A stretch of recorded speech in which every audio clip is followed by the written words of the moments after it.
Hi there, I'm Steve Gladis, and I'm here today to talk about our new book called Misfit Leadership. And I want to begin by, confessing to you. Listen, I was brought up Catholic, and, confession was part of our lifestyle. Anyway, my confession is this.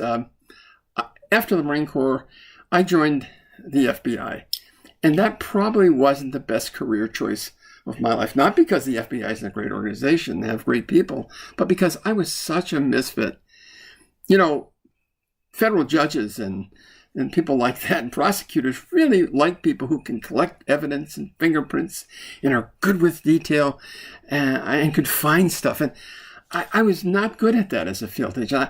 I couldn't find stuff. I'd go into a room and search it, and they'd say, "Hey, did you find anything?" I'd say, "No," and people would come in and say, "What's with the bloody knife over here?" Or "What's with the diary that says why I kill people?" Anyway, I wasn't good at that stuff, but I did think different. I thought a lot differently than people in the FBI, and that later in my career became a real advantage. But boy, early on it was tough. It was very tough, and I suspect that's true of many professions.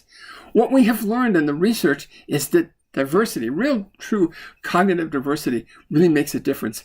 That a lot of teams pull together people just like them, and they then have this groupthink mentality and this blind spot big enough to drive a truck through. Steve Jobs talked about thinking different, even though it grammatically isn't correct. He had the right idea, and we talk about that in this book. This book is part autobiography about my career in the FBI, as such as it was. It's part leadership, and it's part kind of comedy. There are about 20 or 30 stories in here that are kind of funny. I like to tell funny stories, and there's some really good ones in here. And it takes place at a time, now it's a retro kind of thing. It takes place at a time, about the same time, in the late 80s. It takes place at a time when, for example, Mindhunter, if you do Netflix, Mindhunter is a great series on serial murderers and the history of serial murders by a friend of mine, John Douglas. He's the prime guy. He was the guy who was in Silence of the Lambs. He's responsible for rethinking how we interview serial murderers and how we track them down. John and I were colleagues together for a number of years. I taught interview and interrogation, and he taught psychology. Anyway, we were both different kinds of guys, and we ended up at Quantico, which in the FBI is kind of the island of the misfit toys. It's if you have trouble in the field, they put you at Quantico for whatever reason. I think it's kind of, they see us as kind of being other, and that's where I found myself being bounced back and forth 3 or 4 times and ending up at Quantico. I call the book Misfit Leadership: Lessons Learned by a Misfit FBI Agent.